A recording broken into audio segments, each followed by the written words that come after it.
നമസ്കാരം. നമ്മുടെ MJ വ്ളോഗിന്റെ പുതിയ വീഡിയോയിലേക്ക് ഏവർക്കും സ്വാഗതം.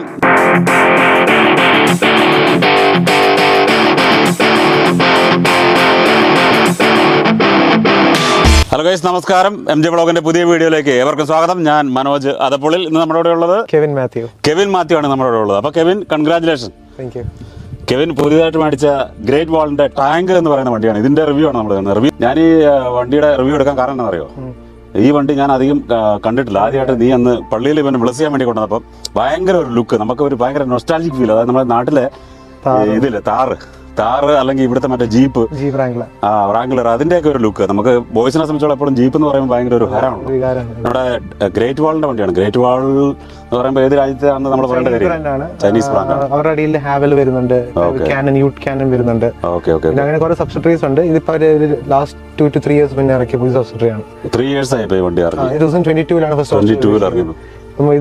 ഇതിന്റെ വണ്ടികൾ ഇഷ്ടംപോലെ റോഡിലുണ്ട്. നമ്മളൊരു ഇന്ത്യൻ കമ്മ്യൂണിറ്റിയിൽ അധികം കണ്ടിട്ടില്ല. ഓസ്ട്രേലിയൻസ് ആണ് കൂടുതൽ യൂസ് ചെയ്യുന്നത്. ഇവ ഞാൻ നോട്ടീസ് ചെയ്തിട്ടില്ല ഇങ്ങനെ ഒരു വണ്ടി. ഇത് നമ്മള് ഇതിന്റെ ഒരു ഫ്രണ്ട് എംബ്ലം കണ്ട നമുക്ക് ഒരു ഹമ്മറിന്റെ ഒരു ലുക്ക് ഉണ്ടല്ലേ? ഇതിന് എല്ലാം കുറെ ബ്രാൻഡുകളുടെ ഒരു കോപ്പിയാണ്. ഫ്രണ്ട് എന്ന് പറയുന്നത് ഫോർഡ് ബ്രോങ്കോയുടെ ഹെഡ്ലൈറ്റും ഫ്രണ്ട് ഗ്രില്ലും ഒക്കെയാണ്.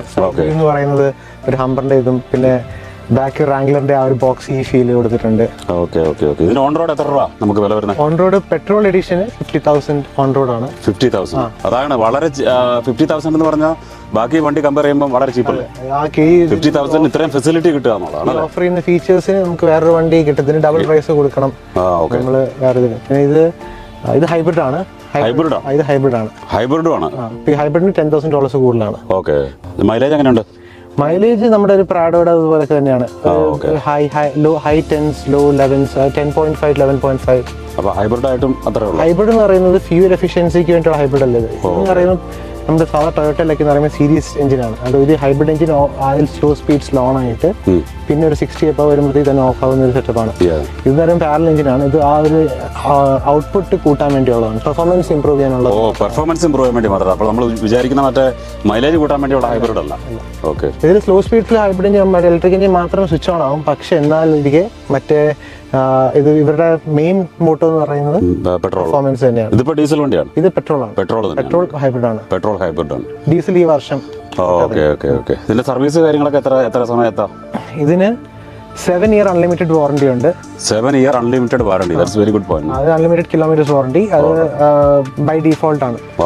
പിന്നെ 7 years road side assistance free ആണ്. അപ്പൊ നമ്മൾ RACയുടെ ഒക്കെ എടുക്കുന്ന പോലെ നമുക്ക് അവിടെ കുറച്ച് പൈസ അവിടെ സേവ് ചെയ്യാം. പിന്നെ 7 years ക്യാപ് സർവീസ് ആണ്. നമുക്ക് പ്രൈസ് തന്നിട്ടുണ്ട് ഓരോ സർവീസിന് എത്ര. അപ്പൊ നമുക്ക് ഫസ്റ്റ് സർവീസ് വരുന്നത് നെക്സ്റ്റ് ഇയർ ആണ്. 10,000 കിലോമീറ്റേഴ്സിൽ 10,000 ആണ്. മൈനസ് സർവീസ് 10,000 പിന്നെ 30,000 40,000 ഒരു മേജർ സർവീസ്. അതെല്ലാം ഈ ക്യാപ് സർവീസിൽ ഇൻക്ലൂഡഡ് ആണ്. അതെല്ലാം ഇൻക്ലൂഡ് ആണ്. നമുക്ക് ഓൾറെഡി ഒരു ലിസ്റ്റ് തന്നിട്ടുണ്ട്. അപ്പൊ നമുക്ക് നേരത്തെ കാൽക്കുലേറ്റ് ചെയ്ത് പോവാം എത്രയായിരിക്കും നമ്മുടെ സർവീസിന് വരുന്നത്. അല്ലാതെ സർവീസ് സ്റ്റേഷനിൽ കൊടുത്തതിന് ശേഷം പിന്നെ അവിടെ ഇത്ര രൂപ കൂടും അതൊന്നും വരില്ല. നമ്മൾ ആദ്യം പറഞ്ഞിട്ടുണ്ട് ഇതൊക്കെ ആവത്തുള്ളൂ. മാക്സിമം ക്യാപ് എത്ര വരുന്നവർ പറഞ്ഞിട്ടുണ്ട്. ഇതിന് ഹൈബ്രിഡ് എന്ന് പറയുമ്പോൾ ഇപ്പൊ ഇതിന്റെ ടോട്ടൽ ഔട്ട്പുട്ട് എന്ന് പറയുന്നത് 258 kilowatt പവർ ആണ്, which is around 385-390 horse power വരും. അപ്പൊ ഇത് പിന്നെ എഞ്ചിൻ സൈസ് എന്ന് പറയുന്നത് 2 liter ടർബോ എഞ്ചിൻ ആണ്. 2 liter ടർബോ എഞ്ചിൻ ആണ്. പിന്നെ ബാക്കിൽ ഒരു ഹൈ ബാറ്ററി ഉണ്ട്, വലിയ ബാറ്ററി ഉണ്ട്. ഓഫ് റോഡ് കേപ്പബിലിറ്റീസ് എല്ലാം ഉള്ള ഒരു വണ്ടിയാണ്. ആരോ പറയുന്നത് കേട്ടു ഇങ്ങനെ നമ്മൾ ഉറങ്ങിപ്പോയാൽ നമ്മുടെ മുഖത്തേക്ക് ഒരു ക്യാമറ, ഡ്രൈവർ ഫെറ്റിഗ് ഡിറ്റക്ഷൻ ക്യാമറ ഉണ്ട് അതിനകത്ത്.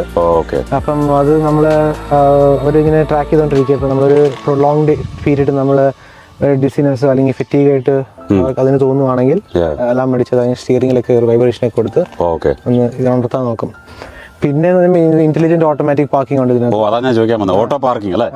ഇപ്പൊ നമ്മള് പാർക്കിംഗ് ലോട്ടിൽ പോയിട്ട് അവിടെ നമ്മള് ക്യാമറയ്ക്കകത്ത് നമുക്ക് കാണിക്കും ഇവിടെ ഏതൊക്കെ സ്ലോട്ട്സിൽ പാർക്ക് ചെയ്യാൻ പറ്റുന്നുള്ളൂ ഗ്രീൻ ആയിട്ട്. അപ്പൊ ഇത് ഈ ലൈൻ ഉള്ളിടത്തേ പറ്റത്തുള്ളൂ. ലൈൻ ഉള്ളിടത്തേ പറ്റുള്ളൂ. അതായത് നമ്മുടെ പാർക്കിംഗ് ലൈൻ വരച്ചെടുത്ത് അതെ. അപ്പൊ അത് ഡിറ്റക്ട് ചെയ്തിട്ട് ഈ സൈഡ് ക്യാമറസ് ട്രാക്ക് ചെയ്യുന്ന പാർക്കിംഗ് ലൈൻസ് ആണ്. അപ്പൊ അതിന് ഒരു ബട്ടൺ ആണോ? അത് ഡിസ്പ്ലേ തന്നെ ഗ്രീൻ ആയിട്ട് ഹൈലൈറ്റ് ആയി വരും. ഓരോ ലോട്ട് ഹൈലൈറ്റ് ആയിട്ട് വരും. അവിടെ ക്ലിക്ക് ചെയ്യുക, നമ്മളോട് പറയും ബാക്കി കാര്യങ്ങൾ അത് ചെയ്യുന്നു. ഇതിന്റെ വീൽ സൈസ് എന്ന് പറയുന്നത് 18 ഇഞ്ച് വീൽസ് ആണ്. 265/60. കളർ നമുക്ക് ഇതിന് by default white, orange, red ആണ് വരുന്നത്.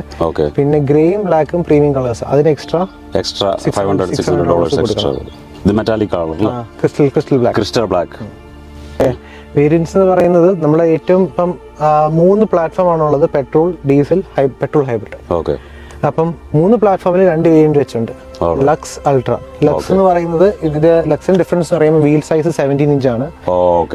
പിന്നെ അകത്ത് ഇപ്പൊ ഈ വണ്ടിക്ക് സ്പീക്കർ സിസ്റ്റം ഇൻഫിനിറ്റിയുടെ 9 സ്പീക്കർ സിസ്റ്റം ആണ്. മറ്റേത് നോർമൽ ഒരു ബേസിക് ആയിട്ടുള്ള സ്പീക്കേഴ്സ് ആണ്.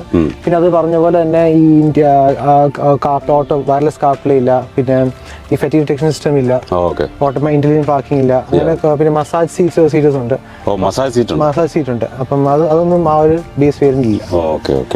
പിന്നെ ഡിഫറൻഷ്യൽ ലോക്സ് ഉണ്ട്. അത് എനിക്കൊന്ന് റെയറോ ഫ്രണ്ട്, അത് ഒരെണ്ണം ഇല്ല മോഡല്. ഇതില് റെയറും ഫ്രണ്ട് ഓഫ് റോഡിന്. അതെ. കീ ഹൈഡ് ഓഫ് ചെയ്യാൻ കീ റാക്ക് ഉണ്ട്. പിന്നെ ബോട്ടിൽ ഹോൾഡേഴ്സ്, പിന്നെ ഒരു കോൾഡ് സ്റ്റോറേജ് ഉണ്ട്. എയർ വെന്റ് ഉണ്ട്. എയർ വെന്റ് ഓപ്പൺ ചെയ്യുവാണെങ്കിൽ അത് നമ്മൾ ആ വെന്റ് താഴോട്ട് സ്ലൈഡ് ചെയ്യണം, അപ്പഴേ ഓണാകത്തുള്ളൂ. മൊബൈൽ വയർലെസ് ചാർജർ ആണ്. ആപ്പിൾ വയർലെസ് കാർപ്ലേ ഉണ്ട്. അപ്പം വയർലെസ് ചാർജർ. ആൻഡ്രോയിഡ് വയർലെസ് അല്ല, ആൻഡ്രോയിഡ് വയർഡ് ആണ്. കാർപ്ലേ മാത്രം ഇതാണ്. പിന്നെ USB A പോർട്ട് ഇവിടെ, C പോർട്ട് ഇവിടെ, ഒരു 12 വോൾട്ട് അഡാപ്റ്റർ ഉണ്ട്. അതിന്റെ കൺട്രോൾ സ്വിച്ച് ഇവിടെ ആണ്. കൺട്രോൾ സ്വിച്ച് മുകളിൽ. അത് എപ്പോഴും പവർ ഓൺ ആയിരിക്കും. ഡാഷ് ക്യാം കണക്ട് ചെയ്യാനുള്ളൊരു USB A ഒരു പോർട്ട് കൊടുത്തിട്ടുണ്ട്. ഇത് ഇത് front differential lock, differential lock add ചെയ്യാം, ലോക്ക് എനേബിൾ ആയിട്ട് ഓഫ് റോഡ് യൂസ് ആണ് കംപ്ലീറ്റ് ലോക്ക്. നമുക്ക് ഇവിടെ കസ്റ്റമൈസബിൾ ആണ്. നമുക്ക് എവിടെ സ്പീഡോമീറ്റർ കാണിക്കണം, എവിടെ നമ്മുടെ വെഹിക്കിൾ സ്റ്റാറ്റിസ്റ്റിക്സ് കാണിക്കണം, അതെല്ലാം കസ്റ്റമൈസബിൾ ആണ്. ഇപ്പം ഞാൻ വെച്ചിരിക്കുന്നത് റൈറ്റ് സൈഡിൽ നമ്മുടെ വീൽ പ്രഷർ, അതൊക്കെ, പിന്നെ നമ്മുടെ ബാറ്ററി ചാർജ്, ആ ഡീറ്റെയിൽസ് ഒക്കെ കാണിക്കും. പിന്നെ സ്ക്രീനിൽ കാണിക്കും നമ്മുടെ ആവറേജ് സ്പീഡ്, മൈലേജ്, നമ്മൾ എത്ര കിലോമീറ്റർ ഓടി സെറ്റ് ചെയ്ത് കഴിഞ്ഞിട്ട് അതിലൂടെ ഡീറ്റെയിൽസ് ഒക്കെ കാണിക്കുന്നുണ്ട്. ഓക്കെ, അപ്പോൾ ഇവിടെ മാപ്പ് വരുത്തില്ല, ഇതിനകത്ത് വരുത്തുള്ളൂ. അപ്പോൾ ഇവിടെ ഒരു ഹെഡ്സപ്പ് ഡിസ്പ്ലേ പോലെ തന്നെയാണ് ഇവിടെ ആക്ട് ചെയ്യുന്നത്. ഡിസ്പ്ലേ ഇല്ല, ഡിസ്പ്ലേ ഇല്ല. പക്ഷെ ഇത് ആ ഒരു അതേ ഫംഗ്ഷൻ തന്നെയാണ്. ഇതാണ് നമ്മുടെ ക്യാബിൻ ഡിസ്ട്രാക്ഷൻ അഥവാ ഡ്രൈവർ ഫെറ്റീഗ്. അതാണ് ഡ്രൈവറെ മോണിറ്റർ ചെയ്യുന്നത്. നമ്മളിപ്പോൾ ഉറങ്ങി പോകില്ല, നമ്മൾ ചെറിയ ഡിസീനസ് ഫെറ്റീഗ് ആയിട്ട് വരുവാണെങ്കിൽ ഓട്ടോമാറ്റിക്കലി ഇത് നമ്മൾ സ്ക്രീനിലൊക്കെ വരും. അല്ല, അത് ബൈ ഡിഫോൾട്ട് ഓൺ ആണ്. ബാക്കി ഫെറ്റീഗും മോണിറ്റർ സിസ്റ്റം ഒക്കെ ഓൺ ആണ്. പിന്നെ സേഫ്റ്റി ഇന്റർവെൻഷൻ സിസ്റ്റം ഉണ്ട്. അത് ഓട്ടോമാറ്റിക്കലി ഈ എന്താ പറയുക, ഈ അഥവാ ഡ്രൈവർ ഫെറ്റീഗ് ഐഡന്റിഫൈ ചെയ്യുവാണെങ്കിൽ ഈ ലെയിൻ ഡിപ്പാർച്ചർ വാർണിംഗ് ഒക്കെ ഓൺ ആക്കിയിട്ട് തന്നെ ഒന്ന് വണ്ടി സ്റ്റോപ്പിങ്ങിലേക്ക് കൊണ്ടുവരുന്നൊരു സ്റ്റിയറിംഗ് സ്റ്റിയറിംഗിന് ഹീറ്റിംഗ് ഉണ്ട്. എമർജൻസി ബ്രേക്കിംഗ് ഉണ്ട്. ഇപ്പം ഫ്രണ്ടിൽ പെട്ടെന്ന് ഒരാൾ വരും, അല്ലെങ്കിൽ ബാക്കിൽ ഒരാൾ ചാടും, അല്ലെങ്കിൽ വണ്ടി ഇന്റർവ്യൂ ചെയ്യുവാണെങ്കിൽ എമർജൻസി ബ്രേക്കിംഗ്. അതുപോലെ തന്നെ സ്മാർട്ട് ഡോഡ്ജ് എന്ന് പറഞ്ഞൊരു ഫീച്ചറും ഉണ്ട്. അത് പെട്ടെന്ന് വണ്ടി നമുക്ക് ബ്രേക്ക് ചെയ്യാൻ പറ്റുന്ന അവസാനം പെട്ടെന്ന് ഡോഡ്ജ് ചെയ്യാനായിട്ടുള്ളൊരു. അപ്പോൾ താങ്ക് യു. നമ്മൾ കെവിൻ ഫുള്ള് നമുക്ക് ഡീറ്റെയിൽ ആയിട്ട് എക്സ്പ്ലെയിൻ ചെയ്തു. ഇതിൽ നിന്ന് എനിക്കൊരു കാര്യം മനസ്സിലായെന്നറിയോ, നമ്മൾ നാട്ടിലൊക്കെ പണ്ട് മഹീന്ദ്രയുടെ പഴയ ജീപ്പ് ഓടിക്കുമ്പോൾ ആകെപ്പാടെ അതിന് ഗിയറും ആക്സിലേറ്ററും ബ്രേക്കും മാത്രമേ ഉള്ളൂ. നാട്ടിലുള്ള ഡ്രൈവർമാർക്ക് പണ്ട് അതേ അറിയത്തുള്ളൂ. ഇപ്പോൾ ഇതിൽ നിന്ന് മനസ്സിലാകുന്നത് നമുക്ക് സാധാരണക്കാർക്ക് ഈ സെറ്റിങ്ങൊക്കെ ഇത്തരം മാറ്റി ഓടിക്കുക എന്നുള്ള അത്ര സിമ്പിളല്ല. പക്ഷേ വൺസ് ഒരു ഡിഫോൾട്ട് പോയ തന്നെ കുറേ സേഫ്റ്റി ഫീച്ചേഴ്സ് വരുന്നുണ്ട്. അപ്പോൾ നമുക്ക് എക്സ്ട്രാ വേണമെങ്കിൽ നമുക്ക് പലതും ആഡ് ചെയ്യാനുണ്ട് അല്ലേ. മാനുവലി ഓപ്പറേറ്റഡ് ആയിരുന്നു, ഡിജിറ്റലായിട്ട് കുറച്ചൊക്കെ അറിയാവുന്നവർക്ക് ഇന്നത്തെ കാലത്ത് വണ്ടി ഓടിക്കാനും അതിൻ്റെ കൂടുതൽ ഡീറ്റെയിൽ മനസ്സിലാക്കാനും പറ്റുള്ളൂ. അപ്പോൾ Kevin, thank you so much. MG വ്ളോഗിൻ്റെ നന്ദി അറിയിക്കുകയാണ്. അപ്പോൾ നീ വളരെ നന്നായിട്ട് എക്സ്പ്ലെയിൻ ചെയ്തു.